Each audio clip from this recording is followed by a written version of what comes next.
Olá, estamos aqui hoje iniciando mais um Olhar Especial, trazendo para vocês, gente, um dos maiores cartunistas do nosso Brasil, Ricardo Ferraz, que eu agradeço muito por estar aqui, e quem nos trouxe ele foi o Clemente, já conhecido de todos vocês, é o coordenador do Espaço Cidadania, vice-presidente do Sindicato de Metalúrgicos de Osasco e região, e também, que não podia faltar, um amigão do Ricardo Ferraz, que é o nosso Carlinhos Eduardo Viviani, que é escritor, que vocês já conhecem, o livro do Carlinhos, mas estamos aqui todo mundo junto, é um grande prazer estar aqui com vocês. Eu agradeço muitíssimo pelo carinho, pelo convite e estarei aqui à disposição, né, para estar falando um pouco da nossa história, de superação, enfim, tá dentro dos nossos limites, né? Tá certo. Então, nós vamos começar, né, Clemente? Você já conhece ele desde quando que você falou? Os dois juntos, né? Os dois, há 12 anos. Há 12 anos? Nós já fazemos 12 anos que a gente se conhece. E os dois foram, a gente se conheceu num projeto de entrevistas de vida dos dois. No ano de 2001. Em que lugar? Aqui em Osasco, né? Osasco um livro que saiu aqui, Vencendo Barreiras, e naquela época descobrimos que o Carlinhos era um grande vencedor, e provou, né? Cada dia vai fazendo mais superação. E o Ricardo Ferraz, que foi um amigo conhecido pela internet, naquele momento, né? Depois ele veio a Osasco no final de 2001, e hoje, frequentemente, quando ele passa por São Paulo, costuma dar um pulo aqui na cidade. Então a gente fica muito contente com isso. Que gostoso. Prazer todo meu. Ricardo, eu queria que você falasse, porque quem está te vendo não percebe a sua deficiência, né? Mas você usa muletas. Sim. Como foi que surgiu a deficiência na sua vida? Eu tive pólio aos 5 anos de idade, eu morava no interior da Bahia, e naquela época não havia a vacina, né? E a poliomielite, quando ela não matava, deixava sequelas, né? Eu tive sorte, né? Então, de uma criança de 5 anos, que tinha toda a liberdade de brincar, enfim, no dia seguinte eu estava preso a uma cama, né? E meu corpo doía muito por causa do vírus, né? Que ataca os ossos, era uma dor infernal. E você lembra dessa dor? Lembro, foi um trauma, né? Digamos assim. Então foi muito traumático a minha infância, né, o isolamento, mas até que um dia eu encontrei a minha salvação, que foi um pedaço de papel de embrulhar pão.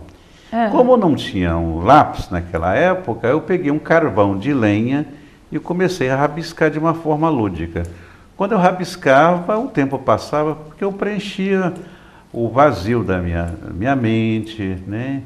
E a fantasia da criança, eu viajava através, né, do desenho, né? Rabiscava, mas a minha infelicidade era quando não tinha mais espaço naquele papel. E aí, morava na roça, não tinha como comprar papel.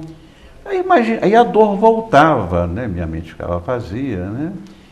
E aí imaginei, para eu conseguir o papel, a minha mãe teria que comprar algo no único botequinho daquela fazenda.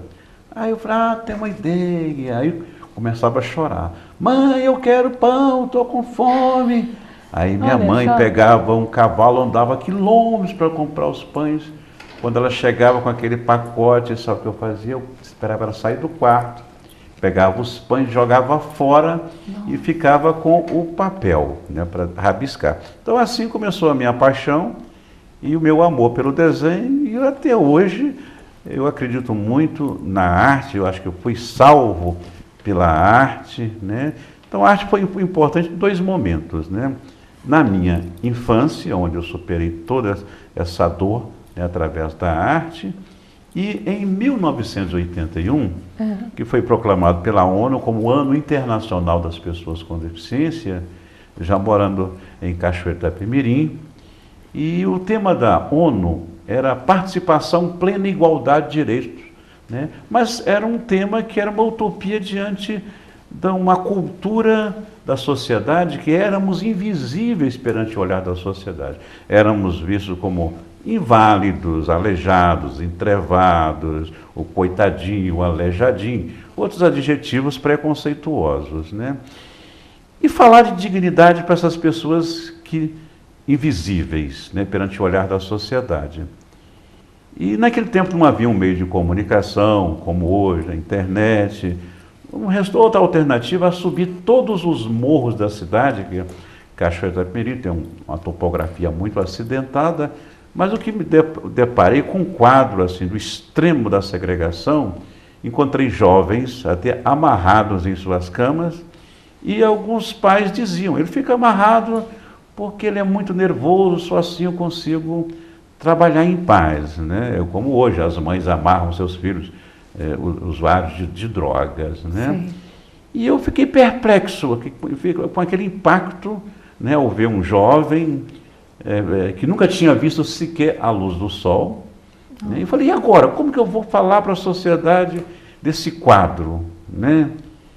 E aí, como eu já fazia cartoons em um jornal da prefeitura, aquele processo bem atrasado em clichê de madeira, no processo tipográfico, que eu abordava outros temas diversos, né? Eu falei, por que não denunciar esse quadro através do cartoon? Então, eu fui o primeiro cartunista brasileiro a abordar de forma crítica e humorada a realidade das pessoas com deficiência e, através do cartoon, abordava, né, as barreiras arquitetônicas, o preconceito. Vamos mostrar aqui. Então, esse cartoon já é daquela época? Sim. Esse foi o primeiro? Sim. Em 1981, eu fiz esse desenho numa época que não se falava em acessibilidade.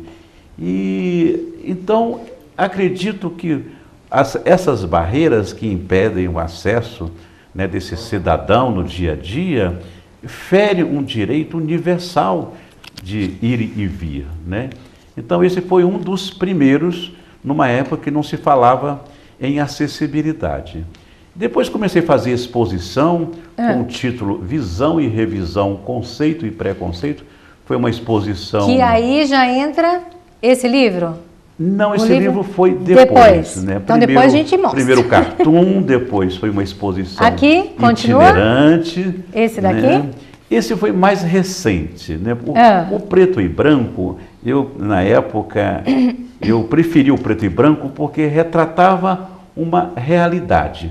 O colorido já foi, digamos, mais recente, que nós conseguimos romper muitas barreiras, já houve um amadurecimento da sociedade, né? Tá. Então, já foi ganhando vida, já foi ganhando cores, né? O preto e branco era para mostrar um realismo. E aí, Ricardo, esse daqui, o preto e branco, esse primeiro seu, foi daqui que saiu aquela vinheta da Globo? Sim, sim, foi. Só concluindo, então, eu levei esse tema para as exposições, fui também o primeiro cartunista a levar essa temática para os espaços de arte, né? Foi de uma forma quixotesca, né? Porque eu colocava toda a minha indignação e a minha esperança na arte como instrumento de transformação social. Então as pessoas deparavam com aquela temática, né, provocavam uma reflexão e dali uma conscientização, né? E esse desenho também foi importante. Ricardo, vamos falar desse desenho daqui a pouquinho, porque nós vamos chamar um intervalinho, mas voltamos já com mais Ricardo Ferraz, que fez uma das vinhetas da Globo, não é isso? Sim, sem dúvida.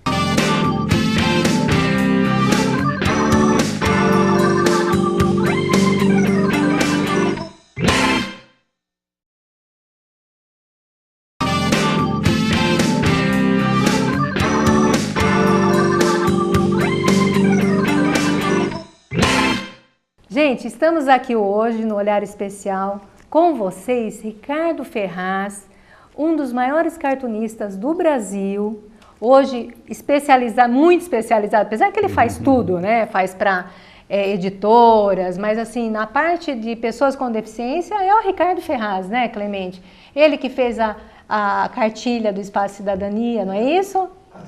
As principais ilustrações do Espaço da Cidadania, nesses últimos 12 anos, são desenvolvidas pelo Ricardo e voluntariamente. Voluntariamente. Aliás, eu acho que essa parte aí, Olhar Especial, todo mundo é voluntário também, né? É assim mesmo, a gente se dá as mãos e, gente, o nosso movimento está crescendo muito, não é, Ricardo? Sem dúvida. Né? Como... Qualidade. Hoje eu recebi um e-mail, Mara Gabrilli, que vai ter agora, ela está colocando o Estatuto da Pessoa com Deficiência, você viu isso? Ela é a relatora do projeto do Estatuto da Pessoa com Deficiência, e nós tivemos na Câmara, e já está na fase final, depois vai para o Senado, e no mês de setembro nós tivemos uma reunião com ela aqui em São Paulo, para apresentar as discussões e propostas em relação à lei de cotas para pessoas com deficiência, se não haver retrocesso no debate do Estatuto. Mas ela é muito articulada. Muito, e nós já convidamos ela para o Olhar Especial, e ela prometeu que virá. Mas vamos voltar para o Ricardo Ferraz. E daí, desse cartoon, você ganhou um concurso para a Globo. Esse daqui você desenvolveu para o concurso da Globo? Isso. Como eu tinha levado esse tema para os espaços de arte, e em 2001 a Rede Globo promoveu um concurso nacional aberto a cartunistas profissionais e amadores do Brasil inteiro, para a seleção dos melhores trabalhos para aquelas vinhetinhas eletrônicas, né, chamado plim-plim nos intervalos dos filmes, né? Eu, como amador, eu falei, por que não sonhar de uma forma utópica ver meu trabalho, né, na Rede Globo? Posso falar Rede Globo aqui, né? Claro, com certeza. Pois eu fico feliz, né? E está já passando a sua vinheta, já está passando para todo mundo assistir, porque tenho certeza que todo mundo lembra. Pois eu falei, não custa nada sonhar, né? E peguei esse desenho que eu tinha produzido em 1981, né, quando não se falava em acessibilidade, e numa mesa simples de cozinha, eu imaginei um storyboard, uma sequência de desenho. Aí imaginei 2 cadeirantes andando no espaço urbano, de repente eles encontram uma escada. E aí, como subir, como descer? Então fere um direito universal de ir e vir. Agora vamos pedir para o Carlinho. Carlinhos, acontece muito isso com você? Acontece. Acontece. Felizmente acontece, né, Carlinhos? Minha prática, entendeu? Minha prática. A tua prática? Entendeu? Não para mim. Sim. Normalmente se anda mais pelas ruas, né? Correndo o risco de ser atropelado, né? Porque a rua é mais fácil de andar do que numa calçada, né? Sem dúvida. Só tem buraco? Na calçada só é difícil uma calçada? Muito. Sei. Muito difícil. Sei. E aí você imaginou, então, você estava falando do storyboard. Sim, né? Sim. Então eu imaginei essa sequência, né? 2 cadeirantes andando no espaço, de repente enfrenta a escada, e aí fere esse direito, né, de ir e vir. Mas aí eles têm a solução. A solução, vocês já podem ver a vinheta, né? E que eu acho, Ricardo, que o menino, quando ele bolou aqui essa vinheta do Olhar Especial, eu tenho certeza que ele também deve ter se inspirado em você. Porque olha lá. Fico feliz, né? Com certeza foi. Eu não estava aqui na época, mas creio eu que sim, porque lembra, né? Lembra um pouco a vinheta sua. Que bom, né? Pois é, e na hora de fazer o logo da Globo, como eu estava fazendo esse desenho numa mesa simples, eu peguei um copo comum, fiz o círculo e mandei, né? Com a cara e coragem, né? E graças a Deus eu tive a sorte de ser o primeiro capixaba a ter um trabalho selecionado pela Rede Globo, e foi a primeira vinheta temática falando de acessibilidade, né? Numa época que não se falava desse tema, né? E graças à minha teimosia, o concurso durou 7 anos, né? E dos 7 concursos, eu venci 4. Nossa, né? Tá. Que bacana! E quais foram as outras? As outras, eu abordei outros assuntos para não ficar estigmatizado. Não está aqui nesses painéis. Estão no CD, né? Tá. Enfim, porque eu fiquei com um certo medo. Falei, a vinheta abordando a temática da pessoa com deficiência. Já o segundo ano, o mesmo tema. E eu fiquei com um certo receio. Será que as pessoas vão me taxar como cartunista temático, só aborda esse assunto? E para mostrar que eu abordava outros assuntos, a diversidade, né? Então abordei, né, temas diversos, né? E esse desenho também foi importante, que hoje está sendo utilizado, o desenho está sendo utilizado pela ONU, né, através de suas agências no mundo inteiro, né, falando de 2 conceitos, né, que no modelo médico, naquela cultura na década de 60, a deficiência estava no indivíduo. Ele não podia, a pessoa com deficiência não podia trabalhar, ter uma vida social, porque ele tinha uma deficiência. E com o passar do tempo, a sociedade criou outro olhar, né, outro conceito, e descobriu que a deficiência não estava no indivíduo, na pessoa com deficiência. A deficiência está na sociedade, né? Então está na cultura da sociedade, nas práticas errôneas da sociedade, na omissão da sociedade. Quem nos faz deficiente é a sociedade, e quem nos faz deficiente é a própria sociedade, né? E a eficiência é removendo primeiro a cultura do olhar, né? E nos vendo como cidadãos com limitações, sim, mas com possibilidade, criando mecanismo para essa inclusão de qualidade no mercado de trabalho, na vida social, enfim, né? Então esse é o conceito do modelo médico, que a deficiência estava na pessoa, e o modelo social, a deficiência está na sociedade. Na sociedade. E que graças a Deus isso está mudando, né? Porque hoje eu acho que, né, Clemente, a gente está vendo aí já certeza, um grande avanço, né? Para conhecimento do cartoon, esse cartoon do Ricardo Ferraz, logo após o terremoto no Haiti, há uma cooperação do governo brasileiro com o governo local para capacitar setores da sociedade civil para estimularem a preparação das pessoas com deficiência para o mercado de trabalho, lá no Haiti e para a vida social. E esse desenho, esse cartoon dele, foi adaptado para o francês, tá? E foi utilizado por uma colega nossa comum, que é a Fátima, que fez pela cooperação, ela fez essa capacitação lá e levou os cartoons do Ricardo Ferraz, adaptado para o francês, para aquele país, no ano passado. E aí, me diz uma coisa, e quando você lança o primeiro livro seu, Visão, Revisão e Conceito? O livro, esse livro é uma coletânea de cartoons que eu produzi entre 81 a 2000, né? Então eu fechei um ciclo falando, né, digamos, da problemática, né, que culminou também nesse livro, né? E esses desenhos também são muito utilizados em livros didáticos, em palestras, enfim. Eu fico muito feliz em saber que esses desenhos que foram ferramentas de denúncia na década de 80, hoje eles estão tendo assim essa utilidade, né, nesse debate permanente, falando sobre cidadania.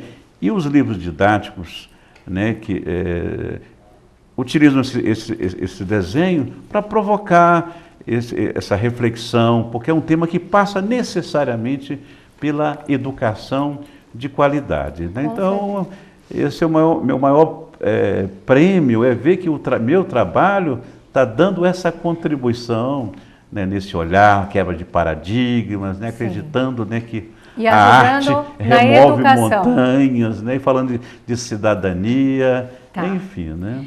E nós vamos ter que chamar mais um intervalinho e voltamos já já falando do próximo livro, do livro atual, Bullying. Não percam!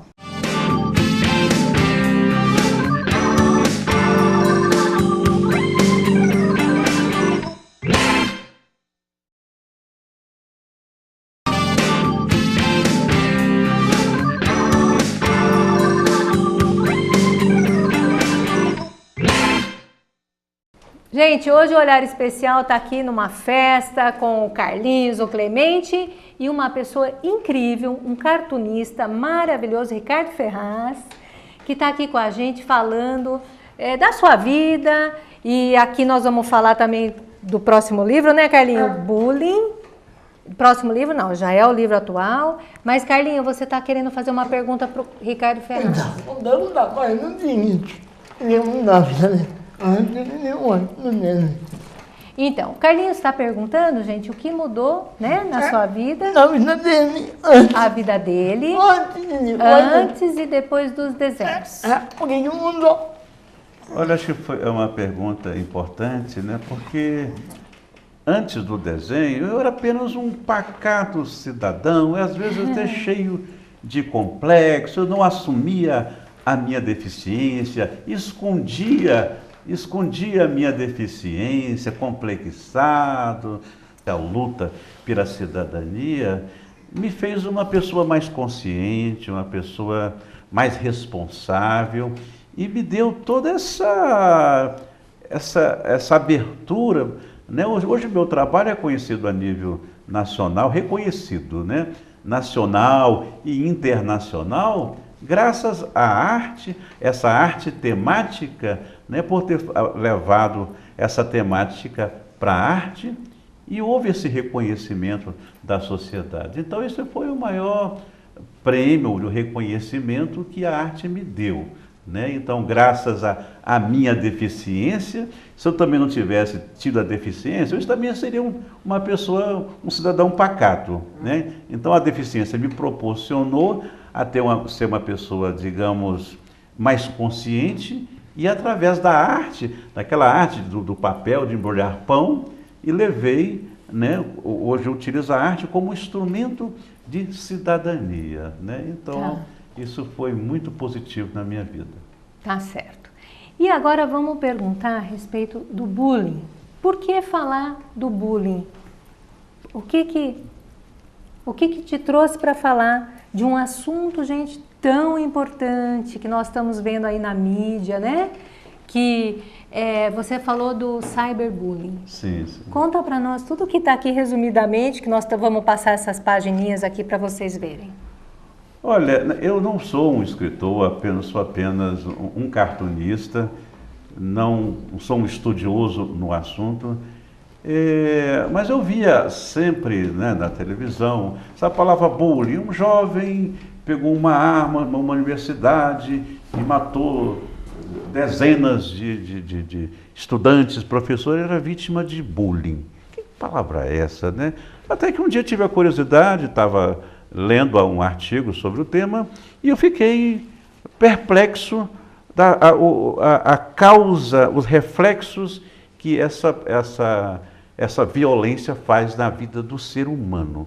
O que é o bullying? O bullying sempre existiu, com outro nome, né?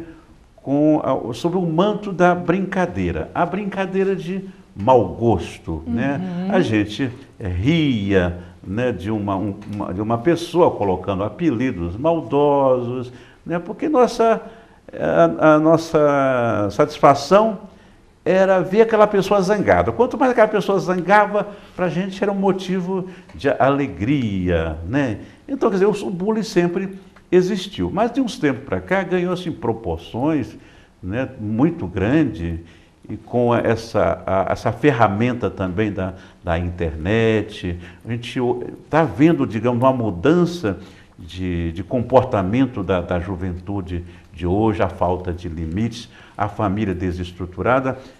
O bullying é uma palavra de origem inglesa, sem tradução na língua portuguesa, que é um conjunto de práticas, seja ela práticas físicas, de violência física e psicológicas, né, de caráter intencional e repetidas, né? E que deixa danos na vida do ser humano, né? Porque o ser humano que todos os dias ele é vítima dessa violência, né? E principalmente, vamos falar do bullying no ambiente escolar, né? E onde acontece mais o bullying? No ensino fundamental, onde, então, quer dizer, essa violência, digamos, do preconceito, porque o bullying são várias características, e todas elas têm características, digamos, preconceituosas, a violência física, psicológica, sexual, né? Enfim. E ela acontece com uma certa frequência, né, no ensino fundamental. Então, quando eu fiz um cartoon de uma criança com deficiência que perguntava a uma criança sem deficiência, Zeca, o que é preconceito? Aí a criança sem deficiência responde, não sei, deve ser doença de adulto, não estou generalizando. Só que essa doença do adulto está passando para a criança, né, para o jovem. Né? Verdade. E, então a escola hoje, infelizmente, está sendo assim um palco de violência. Então acho que é um tema multifatorial, né? Porque isso é a inversão de valores, a sociedade desestruturada, socialmente a família desestruturada. Então o jovem não é a causa, os jovens é apenas o reflexo, né, de tudo isso que está acontecendo. E a escola, ela é uma microsociedade, um encontro, né, de todos os segmentos, né? Então, o que ele é em casa, se ele não teve uma boa formação, né, de educação em casa, ele vai ter um comportamento, esse mesmo comportamento na escola. Né? Então, é preciso, né, que a sociedade abra esse debate, né, no resgate dos valores, né, da pessoa humana, convivendo com a diversidade, né, e rompendo com aquela cultura. Não, né, era brincadeira. Não, bullying não é mais uma brincadeira, é um crime. Né? Certo. E assim, uma outra coisa que a gente vê, a Pestalozzi fez esses dias, né, Clemente, um encontro, né, e foi pedido para abordar o bullying pelo som. O que acontece com a pessoa com deficiência que vai trabalhar, né, Carlinhos? E chega lá e às vezes eles comentam, os coleguinhas lá, puxa, aquele cara vai vir aqui de novo, olha, tá com a mesma roupa, a roupa não está combinando, e que sofrem o bullying. E muitas vezes essas pessoas que estão indo ali trabalhar, que já foi tão difícil para chegar ali, sofrer isso, né? E aí o que a gente pode falar? Além do preconceito, levar informação eu acho extremamente importante, mas o que a gente poderia, você que está fazendo esse livro, o que você falaria para essas pessoas? Olha, acho que é importante a gente estar refletindo, né, o convívio harmônico com as diferenças, né, porque acho que nós somos movidos a nossa autoestima. E quando nós somos vítimas de preconceito, infelizmente,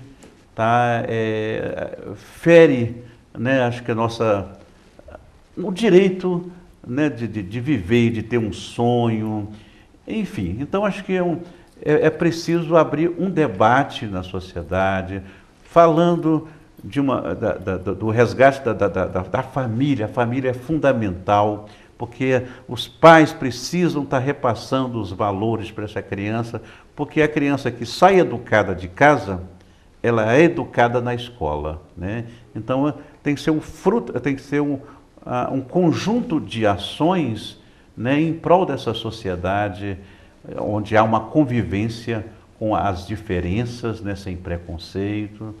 Né? Então, é preciso criar uma nova escola, uma escola que não apenas ensina a ler e escrever, mas uma escola preparada para receber essas novas mudanças de comportamento dos jovens, né, que a gente vê com tristeza essa rebeldia, a violência do jovem, né, e a escola está sendo o palco de toda essa carga, né, negativa. E eu acredito muito que toda essa rebeldia tem muito a ver com uma coisa que eu diria que é a maior deficiência que nós estamos vivendo no mundo de hoje, que eu acho que é a falta de amor. O amor do pai pelo filho, da mãe pelo filho, do filho pelos pais, entre as pessoas. Porque a pessoa que não se ama, ela não consegue respeitar as outras pessoas. E aí a gente perde muito. Porque aqui, eu estou aprendendo tanto, gente, com todos vocês aqui. Esse programa é só uma ferramenta, mas eles trazem tanta coisa maravilhosa que eu nem sonhava em saber. E eu acho que isso é a escola. É tão importante essa convivência com todos. Né, Carlinhos? Gente, que pena. Nosso programa já terminou o tempo, mas a gente já convida você para vir mais vezes. Todas as vezes que vier a São Paulo, por favor, Clemente, traga ele aqui. Será um prazer sempre. Muito obrigada. Muitíssimo pelo convite. E um grande abraço a todos vocês que nos assistem.